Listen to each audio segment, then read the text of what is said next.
Business studies के अंदर अभी तक हमने क्या किया है, मैनेजमेंट के बारे में पूरा जाना है कि ऑर्गेनाइजेशन के अंदर मैनेजमेंट किस तरीके से काम करती है, क्या-क्या प्रिंसिपल्स फॉलो करती है। उसके बाद हमने जाना कि क्या-क्या फंक्शंस होते हैं मैनेजमेंट के, planning, organising, directing, controlling, staffing, वो सब चीज़ें हमने जानी, मतलब ऊपर-नीचे ये फंक्शंस। तो ये सब चीज़ें हमने कवर की। अब हमारी जो नेक्स्ट बुक है, नेक्स्ट जो हमारा पार्ट है, पार्ट बी, उसके अंदर क्या चीज़ें दी गई हैं, फाइनेंशियल मैनेजमेंट क्या होती है, फाइनेंशियल मार्केट किस तरीके से काम करती है, मार्केटिंग क्या होती है और कंज्यूमर प्रोटेक्शन क्या होता है। तो सबसे पहला हमारा जो चैप्टर आता है वो आता है फाइनेंशियल मैनेजमेंट के ऊपर। अगर हम इस चीज़ को नाम से ही समझने की कोशिश करें, financial management, it means management का मतलब क्या होता है कि हम चीज़ों को इस तरीके से मैनेज करें ताकि हम अपने ऑब्जेक्टिव को अचीव कर पाएँ। फाइनेंशियल मैनेजमेंट क्या होगा कि फाइनेंस को मैनेज किस तरीके से करेंगे। तो एक ऑर्गेनाइजेशन के अंदर फाइनेंस को किस तरीके से मैनेज किया जाएगा, कहाँ पे इन्वेस्ट किया जाएगा, किस तरीके से एलोकेट किया जाएगा, किस तरीके से काम किया जाएगा, किस तरीके से प्लान की जाएगी, उस चीज़ को करने के लिए फाइनेंशियल मैनेजमेंट का यूज़ किया जाता है। आपने देखा होगा कि आजकल फाइनेंशियल एडवाइज़र भी बहुत आ गए हैं। फाइनेंस के बारे में एडवाइस जो प्रोवाइड करवाते हैं कि कहाँ आपको इन्वेस्टमेंट करनी चाहिए, कहाँ नहीं करनी चाहिए, वो सब चीज़ें भी प्रोवाइड करवाई जाती हैं। तो फाइनेंशियल मैनेजमेंट जो होती है वो क्या करता है, financial management play a critical role in sorting a company's money matters. It involve planning, organising and overseeing all financial activity while applying ethical principles. The practices emphasis handle funds, acquiring them and making payment, accounting, resources assessment and overall cash related operation. Financial management जो है वो बहुत बड़ा एक role play करते हैं company के पैसों को मैनेज करने के लिए, कंपनी के जो मनी मैटर्स होते हैं उनको मैनेज करने के लिए। इसके अंदर हर एक चीज़ इन्वॉल्व होती है, प्लानिंग, ऑर्गेनाइजिंग, किस तरीके से फाइनेंशियल एक्टिविटीज काम हो रही हैं, काम की जा रही हैं, एथिकल प्रिंसिपल्स फॉलो किए जा रहे हैं, नहीं किए जा रहे हैं, जो भी प्रैक्टिसेस हैं जो कि हमें बताती है कि किस तरीके से हमें फंड हैंडल करने हैं, पेमेंट करनी है, अकाउंटिंग करनी है, रिस्क असेसमेंट करना है। तो सारी जो भी कैश रिलेटेड एक्टिविटीज होती हैं, कैश का इनफ्लो, आउटफ्लो, फाइनेंस रिलेटेड जो भी मैटर्स होते हैं, उन सब चीज़ों को मैनेज करने के लिए फाइनेंशियल मैनेजमेंट का यूज़ किया जाता है। अब फाइनेंशियल मैनेजमेंट काम किस तरीके से करती है, how financial management works, financial planning and budgeting. सबसे पहले जैसे फॉर एग्जांपल अगर हम कार ले रहे हैं, गाड़ी ले रहे हैं, तो गाड़ी लेते वक्त सबसे पहले हम चीज़ क्या देखते हैं कि हमारे पास फाइनेंशियल कंडीशन हमारी क्या है। मतलब सबसे पहले हम अपना बजट देखते हैं कि भाई हमें कितने तक की कार लेनी है ना। अगर हम कहीं पे जाते हैं तो हमसे वो एक ही क्वेश्चन पूछता है कि आपको कितने तक की गाड़ी मैं आपको सजेस्ट करूँ, बताऊँ, दिखाऊँ, है ना। सबसे पहले फाइनेंशियल प्लानिंग होगी, बजटिंग होगी, उसके बाद रिसोर्स को एलोकेट किया जाएगा, उसके बाद ऑपरेशन को मॉनिटर किया जाएगा, मॉनिटर करने के बाद इवेलुएट किया जाएगा और उसकी रिपोर्ट प्रोवाइड करवाई जाएगी कि काम किस तरीके से हो रहा है, किस तरीके से नहीं हो रहा है। तो सबसे पहले हमारी जो चीज़ आती है वो आती है financial planning and budgeting, analysing past and current financial data to set target and adjust objective. सबसे पहले एनालाइज किया जाएगा पास्ट का और करंट का फाइनेंशियल डाटा, ताकि टारगेट्स को एडजस्ट किया जा सके और जो भी टारगेट है उसको एडजस्ट किया जाए उसके अकॉर्डिंगली जो आपका ऑब्जेक्टिव है। Then involve detail planning, consider day to day operations and long term goal. उसके बाद सारी प्लानिंग की जाएगी हर एक चीज़ की कि भाई डे टू डे ऑपरेशंस को किस तरीके से रन किया जाएगा और लॉन्ग टर्म जो गोल है हमारे प्लान से उनको किस तरीके से रन किया जाएगा। देन क्रिएट की जाएगी एक स्ट्रेटेजिक फाइनेंशियल प्लान करने के लिए कि भाई हम अपने अगले आने वाले 3 या 5 सालों में अपने ऑब्जेक्टिव को किस तरीके से अचीव कर सकते हैं। Aim to create a strategic financial plan aligning with company's objective for the next 3 to 5 years। उसके बाद हम लॉन्ग टर्म प्लानिंग करेंगे कि फाइनेंशियल प्लान हमारा क्या रहेगा जिससे हम अपने कंपनी के ऑब्जेक्टिव को आने वाले 3 से 5 साल में अचीव कर पाएँ। तो सबसे उसके बाद हमारा जो पॉइंट आता है वो आता है resource allocation. Financial managers assigns values to capital resource, assessing on allocation based on growth projection and goal.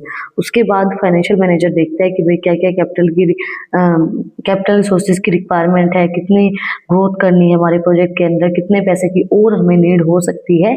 Enable a long term financial plan focused on business objective. उसके बाद एक लॉन्ग टर्म प्लान बनाया जाता है जो कि business objective के ऊपर फोकस करता है। देन प्रोफेशनली हेल्प ली जाती है कि पोर्टफोलियो क्या रहेगा, किस तरीके से रेवेन्यू हमारा जनरेट हो रहा है, मैक्सिमाइज कितना ज़्यादा मिनिमाइज हम अपने रेवेन्यू को कर सकते हैं, फाइनेंशियल स्टेटस हमारा क्या रहेगा। Professionally help create a portfolio maximising revenue given the company financial status. उसके अकॉर्डिंगली जो हमारी कंपनी का फाइनेंशियल स्टेटस है वो शो किया जाएगा कि भाई कितना रेवेन्यू हमें उस चीज़ से मिल रहा है। नेक्स्ट हमारा आता है operations and monitoring, critical phase of to prevent fraudulent activity, errors and compliance issues. के बाद हम देखेंगे कि भाई कहाँ पे फ्रॉड हो रहा है, कहाँ पे एरर आ रही है, कहाँ पे इशू आ रहा है। रेगुलरली फाइनेंस का रिव्यू लिया जाएगा, वैलिड देखा जाएगा, एक्यूरेसी देखी जाएगी कंपनी की फाइनेंशियल प्रोसेस के अंदर कि जो भी चीज़ें हैं, जो भी चीज़ें हो रही हैं, जो भी अकाउंट्स हैं वो सही है नहीं है, वैलिड है या नहीं है, एक्यूरेट है या नहीं है, उस चीज़ को चेक किया जाएगा। Mitigate frauds and identify potential issue, ensuring business operations continuity. उसके बाद जो भी फ्रॉड हो रहे हैं, कोई भी इशू आ रहा है, उन सब चीज़ों को चेक किया जाएगा ताकि जो बिजनेस ऑपरेशंस हैं वो कंटिन्यू चलते रहें। मतलब फ्रॉड को फाइंड आउट किया जाएगा बेसिकली कि भाई कहीं पे फ्रॉड तो नहीं हो रहा है, उन सब चीज़ों को फाइंड आउट करेंगे। Then evaluation and reporting, financial professional evaluate the current management system and process necessary changes. Then जो फाइनेंशियल प्रोफेशनल बंदा है जो फाइनेंस को मैनेज कर रहा है वो सब चीज़ें करंट मैनेजमेंट सिस्टम को देखेगा और जो भी नेसेसरी चेंजेस उसको करने होंगे वो उसके अकॉर्डिंगली उस चीज़ को करेगा। Financial report and data assess that efficiency and success of the existing system. Financial report और डाटा प्रोवाइड करवाया जाएगा, एग्जिस्टेंस एफिशिएंसी और सक्सेस मिले इस तरीके के सिस्टम के accordingly. Then considering include security compliance data needed and tolerate support based on the company size industry and goal. उसके बाद हर एक चीज़ को इवेलुएट करने के बाद रिपोर्ट करवाई जाएगी, पूरी सारा डाटा दिया जाएगा कि भाई ये डाटा है कंपनी के साइज के अकॉर्डिंगली, कंपनी के इंडस्ट्री के गोल के अकॉर्डिंगली इस तरीके से काम हो रहा है और क्या क्या चेंजेस हमें उसके अंदर करने हैं, वो सब चीज़ें उसके अंदर देखी जाएंगी। अब हम बात करते हैं कि जो फाइनेंशियल मैनेजमेंट है उसका रोल क्या रहता है कंपनी के अंदर। Role of financial management, book keeping और अकाउंटिंग। अब जब हमें रिपोर्ट्स बनाने हैं, बुक कीपिंग करनी है, तो उसके लिए फाइनेंशियल मैनेजमेंट हमारी हेल्प करती है रिपोर्ट प्रोवाइड करवाने में कि हमारी फाइनेंशियल कंडीशन क्या है, जो ऑर्गेनाइजेशन है उसकी फाइनेंशियल कंडीशन क्या है, उस चीज़ का रिपोर्ट प्रोवाइड करवाने में। रिसीवेबल एंड पेबल्स के अंदर रिस्क को मैनेज करने के लिए और जो भी इन्वेस्टमेंट अपॉर्चुनिटीज़ हैं उन सब चीज़ों को फाइंड आउट करने के लिए फाइनेंशियल मैनेजमेंट एक इम्पोर्टेंट रोल प्ले करती है। तो सबसे पहला हमारा पॉइंट आता है book keeping and accounting. It's critical to trace and record all financial detail accurately, creating foundation for decision making. Everyday transactions are recorded through bookkeeping, forming the basis of the streamlined accounting system. देखो ये बहुत ज़्यादा critical हो सकता है कि एक एक फाइनेंशियल डिटेल्स को एक्यूरेटली ये मेंशन करना, एक्यूरेटली उस चीज़ को अकाउंट्स के अंदर प्रिपेयर करना। तो जो एवरीडे ट्रांजेक्शन्स होती हैं वो बुक कीपिंग के अंदर रिकॉर्ड की जाती हैं, उससे अकाउंटिंग सिस्टम के अंदर आसानी रहती है और आपको पता चल जाता है कि आपकी फाइनेंशियल कंडीशन अभी क्या चल रही है। एवरीडे जो भी ट्रांजेक्शन्स हो रही हैं वो क्या हो रही है, किस तरीके से हो रही है, कितना फंड आ रहा है, कितना फंड जा रहा है, उन सब चीज़ों को फाइंड आउट करने के लिए। Then reporting, stakeholders rely on the organisation financial statement for the decision making. Regularly financial reports guides shareholder in deciding when to buy or sell stocks, emphasizing the importance of accurate financial data। जो भी stock market के अंदर लोग काम करते हैं तो जब वो इन्वेस्टमेंट करते हैं तो वो क्या चीज़ें देखते हैं कि सबसे पहले कंपनी का P&L देखा जाता है, प्रॉफिट एंड लॉस कंपनी के अंदर कितना हो रहा है, वो सब चीज़ें कितनी हो रही है। तो जो शेयर होल्डर है वो कंपनी के एक तरीके से ओनर ही होते हैं कि भाई इन्वेस्टमेंट करते हैं कंपनी के अंदर, तो वो जो अपना डिसीजन होता है फाइनेंशियल स्टेटमेंट का के अकॉर्डिंगली ही लेते हैं कि भाई फाइनेंशियल स्टेटमेंट जो कहेगी कि भाई प्रॉफिट हो रहा है, लॉस हो रहा है। कंपनी जब आप कहीं भी किसी भी कंपनी के अंदर इन्वेस्टमेंट करते हो तो कंपनी के पीछे के 4 से 5 साल के प्रॉफिट को देखते हो, लॉस को देखते हो कि कंपनी प्रॉफिट में जा रही है, लॉस में जा रही है, एसेट्स बढ़ रही हैं, घट रही है, लायबिलिटी बढ़ रही है, घट रही है, उसके अकॉर्डिंगली इन्वेस्टमेंट डिसीजन लिया जाता है। तो शेयर होल्डर्स जो है वो सारा जो फाइनेंशियल जो डाटा होता है उसके ऊपर ही बेस्ड अपने डिसीजंस लेते हैं कि उनको स्टॉक बाय करना है, सेल करना है। तो बहुत ज़्यादा इंपॉर्टेंट होता है फाइनेंशियल डाटा शेयर होल्डर्स के लिए। Then risk management, a strong financial management system is essential to maximize profit and minimize risk and liability. An efficient financial team should ensure adequate insurance coverage for all critical element of the company.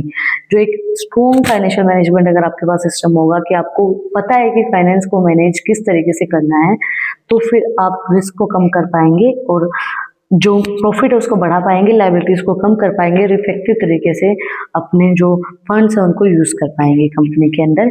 Next हमारा आता है receivable and payable. Stakeholder rely on the organization financial statement for decision making. Regularly, financial reporting guides shareholders in deciding when to buy stocks and emphasizing the importance to accurate financial data. Shareholders जो होते हैं वो financial statement के ऊपर ही base करते हैं हर एक चीज़ के, कि भाई उनको चीज़ें लेनी है नहीं लेनी, स्टॉक बाय करने नहीं करने हैं, तो जो फाइनेंशियल स्टेटमेंट होती है वही रिपोर्ट करती है कि आपको स्टॉक बाय करने नहीं करने हैं। तो फाइनेंशियल डाटा एक्यूरेट होना बहुत ज़्यादा जरूरी है शेयर होल्डर्स के लिए। Investment opportunity, financial reports offers insight into the right stock and the optimum time for investment. Organisation can make informed decisions on leveraging opportunity based on their financial status. देखो, investment की बहुत एक अच्छी opportunities provide करवाते हैं financial management.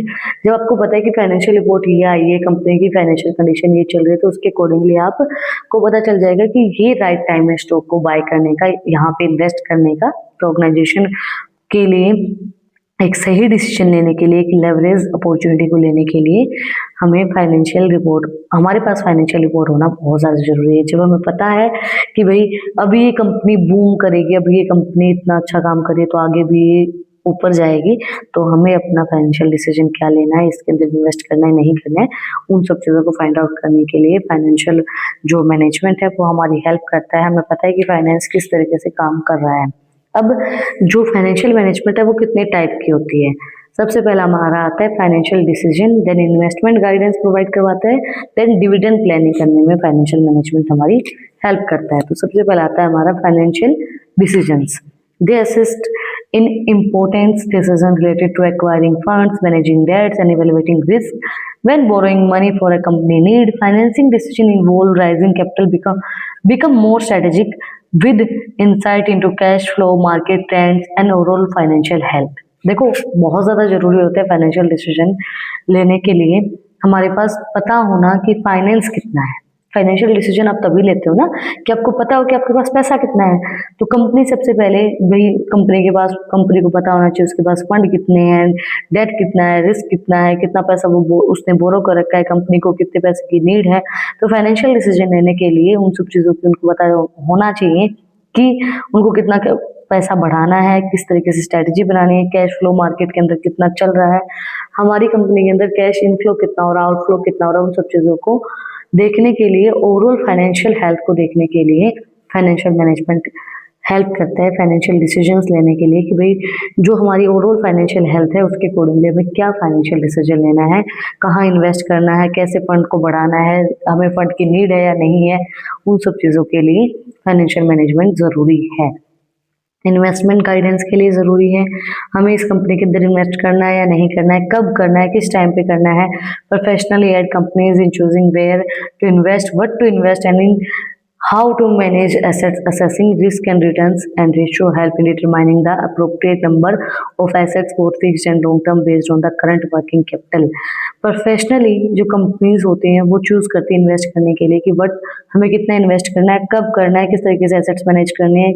तो उस सब चीज़ों के उस रिस्क को मैनेज करने के लिए क्या किया जाता है, एनालिसिस की जाती है, फंडामेंटल एनालिसिस जिसको बोला जाता है। जो भी इंसान स्टॉक मार्केट में काम करता होगा उसको ये बात पता होगा कि फंडामेंटल एनालिसिस क्या होती है। फंडामेंटल एनालिसिस के अंदर बहुत सी चीज़ें देखी जाती है, कंपनी का financial status, debt to equity ratio, profit and loss, assets, liability, current working capital कितनी है, वो सब चीज़ें देखने के बाद इन्वेस्टमेंट की डिसीजन ली जाती है कि इस कंपनी के अंदर मुझे इन्वेस्ट करना है या नहीं करना है।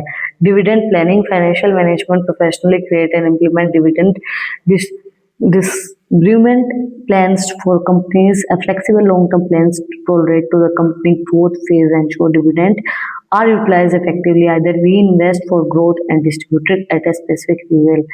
डिविडेंड की जो प्लानिंग होती है कि भाई हमें कितना डिविडेंड देना है, फ्लेक्सिबली लॉन्ग टर्म प्लान्स के लिए कंपनी को ग्रोथ किस तरीके से करनी है, डिविडेंड कितना देना है, कितना नहीं देना है, जिससे हमारी कंपनी के अंदर मतलब हम इतना डिविडेंड दें जिससे हमारी कंपनी के अंदर दोबारा री इन्वेस्टमेंट हो। उस तरीके से हम चीज़ों को डिस्ट्रीब्यूट करें ताकि हमारी कंपनी ग्रोथ हो और जो हमारा जो ऑर्गेनाइजेशन है उसकी ग्रो हो। और डिविडेंड की हमारी प्लानिंग हमें किस तरीके से करनी है वो हमारी फाइनेंशियल मैनेजमेंट बताती है कि भाई आपकी कंपनी के अंदर इतना प्रॉफिट हुआ है, इतना कैश आया है, इतना गया है, तो उसके अकॉर्डिंगली आप अपने जो लोग हैं उनको डिविडेंड दे सकते हो। लास्ट बट नॉट लीस्ट हमारा टॉपिक आता है how to manage financial resources. जो भी हमारे फाइनेंशियल रिसोर्सेज होते हैं उनको हम मैनेज किस तरीके से कर सकते हैं। कॉम्प्रिहेंसिव बजटिंग, एक अच्छा बजट बना के, कंटिन्यूस मॉनिटर करके, फाइनेंशियल ऑपरेशंस को रेगुलरली, कंप्लायंस को चेक करके, फ्रॉड को प्रिवेंट करके, स्ट्रेटेजिक रिसोर्स एलोकेट करके, एडेप्टिवली मार्केट जो है वो हमारे ऑर्गेनाइजेशन को इस तरीके से हम सेट करें ताकि जो मार्केट के डायनामिक्स हो रहे हैं, मार्केट चेंज हो रही है, उसके अकॉर्डिंगली हमारी ऑर्गेनाइजेशन उन चीज़ों को अडॉप्ट कर पाए। सिक्योर डाटा मैनेज करने के मतलब कि अपने जो डाटा है उसको सिक्योर करके ऐसा सिस्टम रखें जिससे हमारा जो डाटा है वो लीक ना हो। Then strategic planning, financial success and risk को बचा के, सिक्योर डाटा मैनेज करके और लॉन्ग टर्म फाइनेंशियल गोल्स को करके हम अपने फाइनेंशियल रिसोर्सेज को मैनेज कर सकते हैं। तो सबसे पहला हमारा जो पॉइंट आता है वो आता है comprehensive budgeting. Develop an all encompassing budget that metalise outline income sources, expenses and financial objective, consider short term and long term financial goal to ensure holistic budgeting approach. एक ऐसा बजटिंग बनाना जिससे income source, expenses और financial objective हमारे सब चीज़ें पूरे हों। मतलब हम ऐसा बजट बनाए जो सबके लिए सुटेबल हो, किसी को ज़्यादा हार्म भी ना हो, दिक्कत भी ना आए। जैसे फॉर एग्जांपल अगर हम अपने होते हैं ना बजट से बाहर काम करते हैं तो हमें दिक्कतें आती हैं, बहुत ज़्यादा परेशानी होती है, लोगों से पैसा लेना पड़ता है, कोई देता है कोई नहीं देता है, बहुत सी चीज़ें हमें सुननी पड़ती हैं। तो उस सब चीज़ों को कम करने के लिए हम इस तरीके का बजट बनाए ताकि हमारे फाइनेंशियल गोल भी अचीव कर पाए हम और हमारा बजट भी हमारे लिए सुटेबल हो। Then establish for long term financial goal, set ambitious yet realistic long-term financial goal that extend beyond immediate operational requirement. This goal should contribute to the sustainable financial health and growth of the organization. हम ऐसा एक financial जो long term गोल बनाए जिससे हमारी जो operational requirement है वो पूरी हो और वो जो हमारा गोल है वो हमारी फाइनेंशियल हेल्थ को मैनेज करने के लिए, कंपनी को और ज़्यादा ग्रो करने के लिए हेल्प करे। इस तरीके का हम अपना गोल जो है वो बनाएं। Through risk assessment, conduct comprehensive risk assessment, identify potential financial portfolios and uncertainty. These enable the organization to make informed decision, mitigate risk and that could impact financial stability.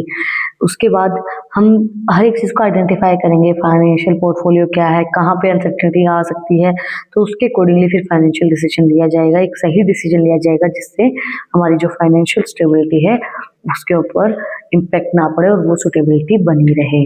Strategic resource allocation, assign value that various capital resources carefully considered growth projections and alignment with the overseeing business objective. Prioritize resource allocation based on the critical needs and the potential returns on investment. उसके बाद resource को अच्छे तरीके से assign करना, carefully assign करना ताकि जो भी चीज़ें हैं बिजनेस ऑब्जेक्टिव के अकॉर्डिंगली ही काम करें। इस तरीके से रिसोर्स को एलोकेट करना ताकि जो भी रिटर्न्स हैं और जो भी इन्वेस्टमेंट्स हैं वो हमारी पूरी हो पाए। मतलब हम रिसोर्स को इस तरीके से एलोकेट करेंगे ताकि हमारी जो इन्वेस्टमेंट है वो अच्छा सा अच्छा रिटर्न हमें प्रोवाइड करवाएं। Strategic planning for financial success, engaging in strategic financial planning to map out for trajectory aligning with the company's overreaching goals for the next several years. These involve anticipating future financial needs and challenging to proactively address them.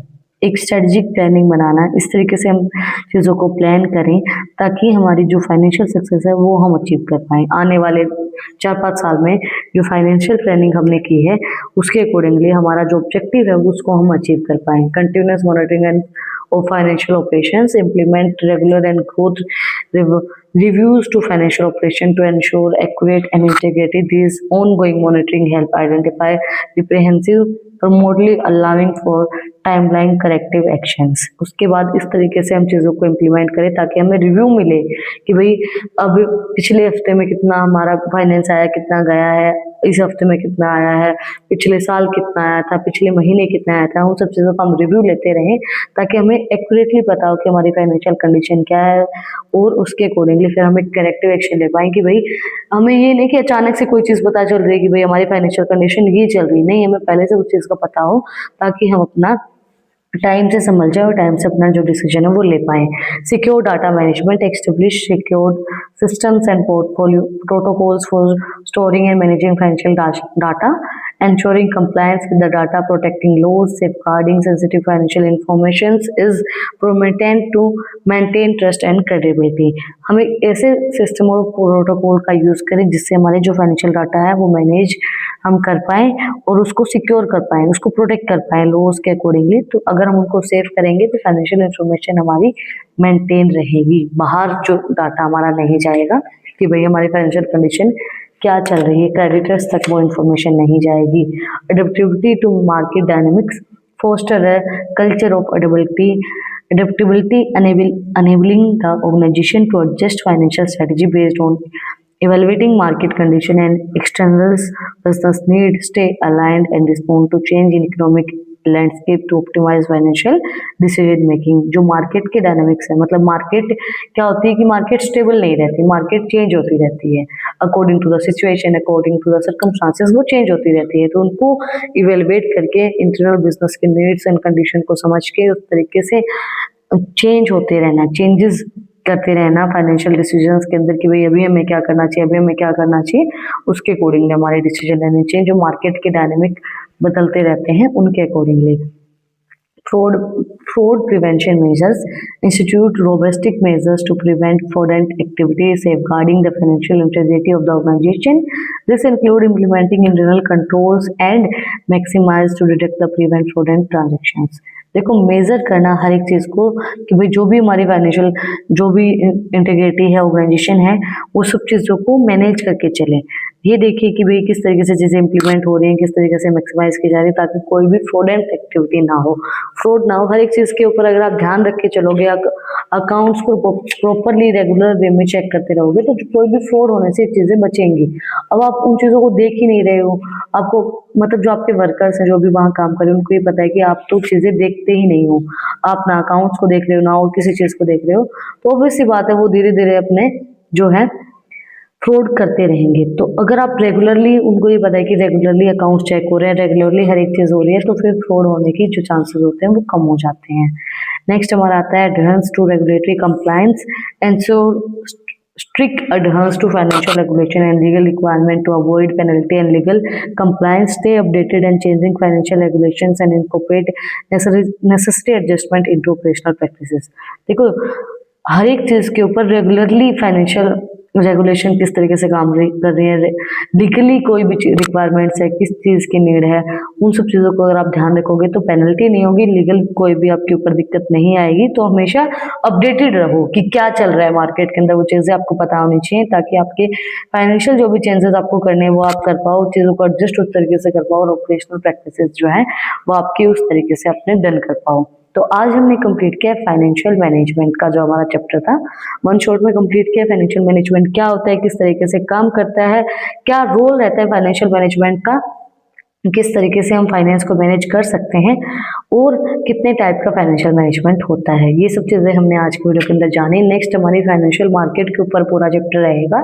तो अगर आपको next video देखनी है तो channel को subscribe करें, bell icon press करें। अगर आपको ये वीडियो अच्छी लगी और किसी को नीड है तो आप उनको शेयर करें जिसको भी इस वीडियो की नीड है।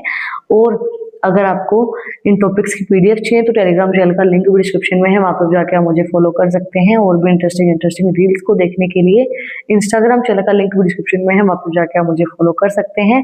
फिर मिलते हैं एक नई वीडियो के साथ, एक नए टॉपिक के साथ। Like share subscribe. Thank you for watching my video and enjoy your life. Shri Radhe Radhe.